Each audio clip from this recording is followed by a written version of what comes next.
Hi, this is Annie Lupton of Boho Chic Fiber Co.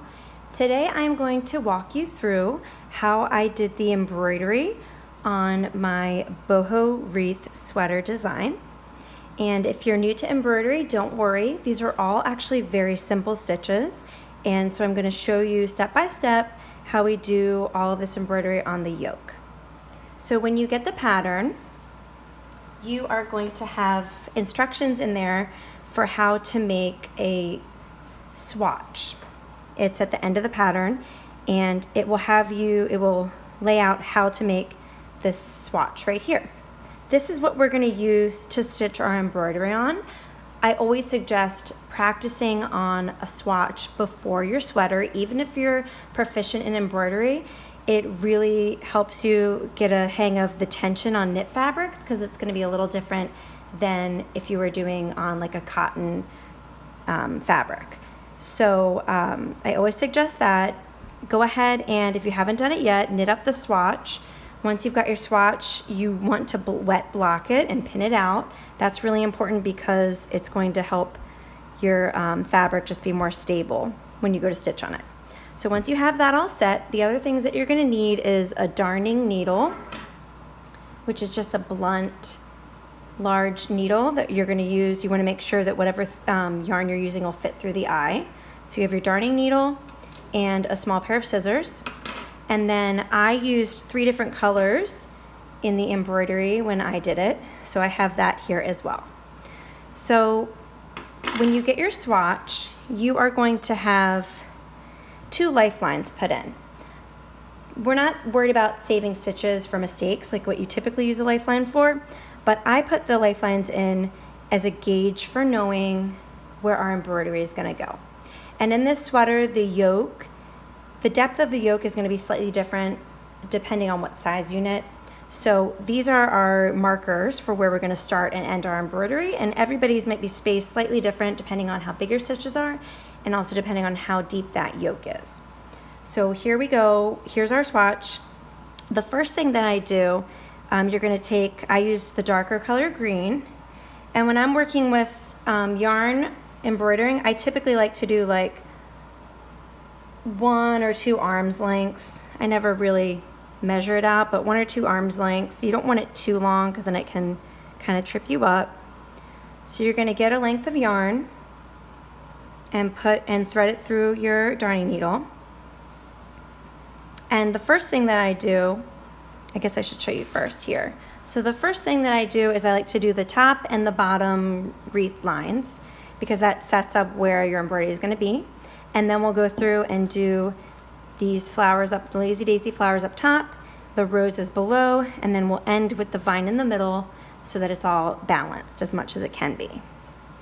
And if you wanted to, you can go ahead and put pins in around your work as placements for where you want things to be. I'm never that precise. Maybe I should be, but I'm never that precise when I do my stitching. And so I just kind of like eyeball the distance. So, but we'll talk about that more when we get to the flowers. So first what we're going to do is we're going to be doing the stem stitch, and then we're going to be making the leaves off of it. So when you're starting, you're going to want to work, I did about 1 inch or so, 1/2 inch below your lifeline. And you're going to pull, sorry about that. You're going to pull your yarn through. You want to leave a tail end always on the wrong side of the work, and we'll weave that in later. So to do the stem stitch, it's really simple. You're just going to insert your needle and make 1 stitch first. And again, you can be really precise about this and always do like 1 or 2 stitches, or you can just kind of be more lax about it. I take the lax approach. And then we're going to come up about the middle of that stitch right next to it, and we're going to do another stitch. And then again, we come up in the middle,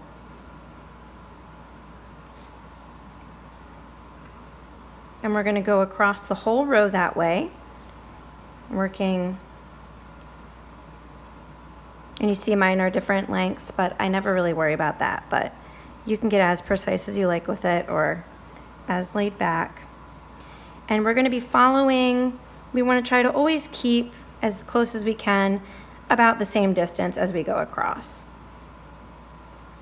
And it's not meant to be something that has to be perfect. If you're a perfectionist, embroidering on fabric might stress you out a little bit, but just try to play it cool and be okay with things not being perfect. So we'll go across the whole row that way.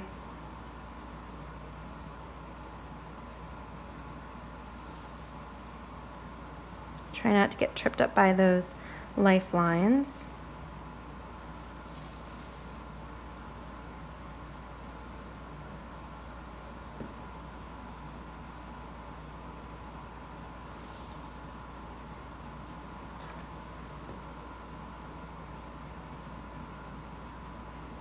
And when you're working on the yoke of your sweater, I always suggest starting at the center of the back neckline.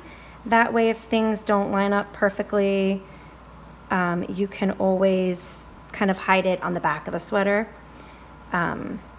Okay, so once we're done with this, we are going to go in again with the same color, and we're going to be doing little V's.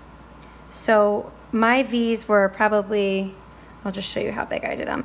So this color is going to be a little bit larger than the next color. So you're just gonna go out on like a 45-degree angle. And then what I like to do is just go under the fabric, and you're gonna come out again about the same distance away. Pull the yarn through. So now you have one V on one side, and then come back into the work right next to where this line came out. So now we've created a little V there. And then you're gonna skip up ahead. Again, you can be precise or not. I just kind of eyeball it, come out next to the stem, come in on the side, and then out about equal distance. Pull it through, and then you're gonna, oops, just lost my end. And then you're gonna go back in next to the stem right there. And you're just gonna do that all the way around. Now when we're working on this swatch, it's kind of just to get a hang of the stitching and the techniques. But when you're on your sweater, you're gonna be going all the way around the yoke. And when you do that, as you get closer to where the beginning was, you just want to be mindful of how close your stitches are getting to each other, because you don't want, sorry, I'm losing my train of thought now with this. You just want to make sure that they're as evenly spaced as they can be. So once you get to the end of your work, you'll see you might need to make some a little closer or a little farther just to make it look as even as it can be. So after we've done that row, we're going to take our other color, green. I have a lighter color here. And put that on your needle. Sorry again. And we're going to be using, again, we're going to do the same thing that we just did, but we're going to be doing smaller ones now. So we're going to be starting, I like to just do it noticeably smaller than the first one. And just catch that on the wrong side of your work so you don't pull it through. And we're going to be doing little V's again. And I notice I'm doing them kind of differently each time. But you could do, if you start in the middle, you can do up and over, and then back to the middle. Or you can do like starting up on the side, and then to the middle, and then over to the side, and back. It's kind of just your preference, and I kind of switch it up as I do it. I do it differently each time. So we're going to go through and do that with this contrasting color.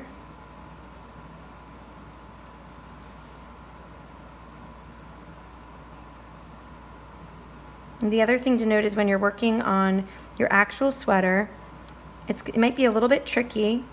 You're going to have to just go slower because your hand is going to have to be inside the sweater as you're working. So just go slow and take your time. So that's the first step, and that's all done now. Next, what we're going to be doing is lazy daisy flowers across, and I think I'm going to show you two, and then we'll line up the other work from there. So again, with this one, we're going to start with the darker color green.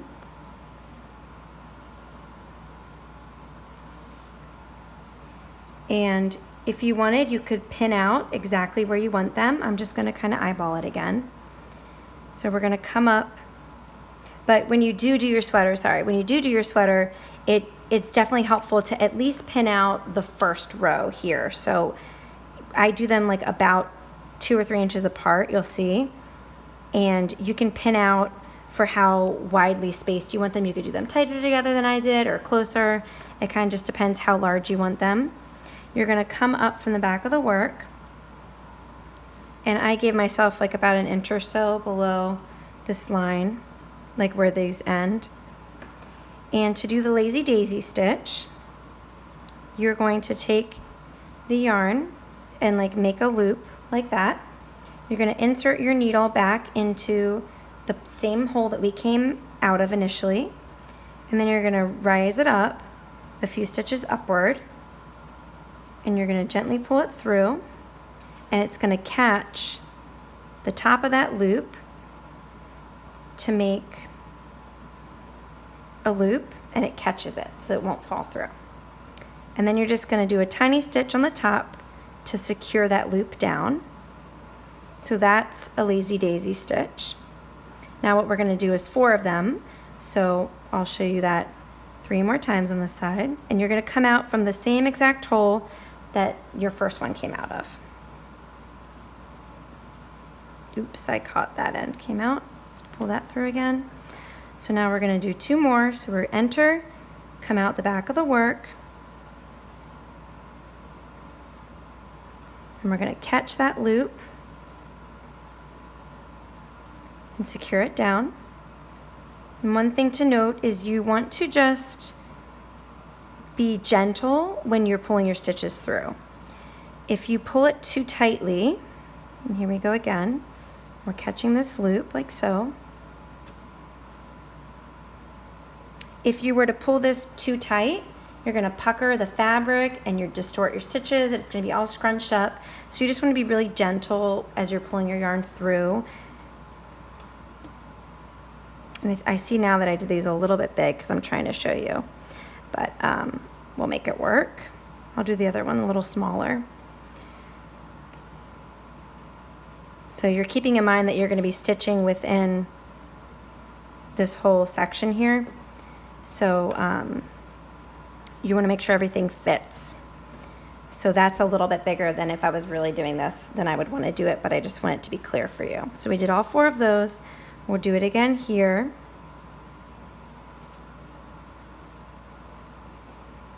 I'll do this one a little smaller just so it takes up less space. You can see the same thing. Doing 4 little lazy daisy stitches.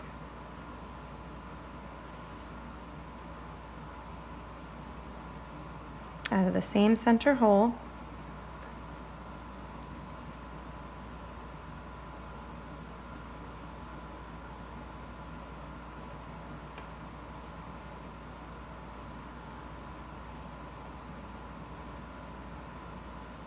So then after this step, we're going to go through with that contrasting color, the other green, and we're going to do the same thing, lazy daisy stitches again. We're just going to do them in between all of these ones. And we're still going to come out from that center hole,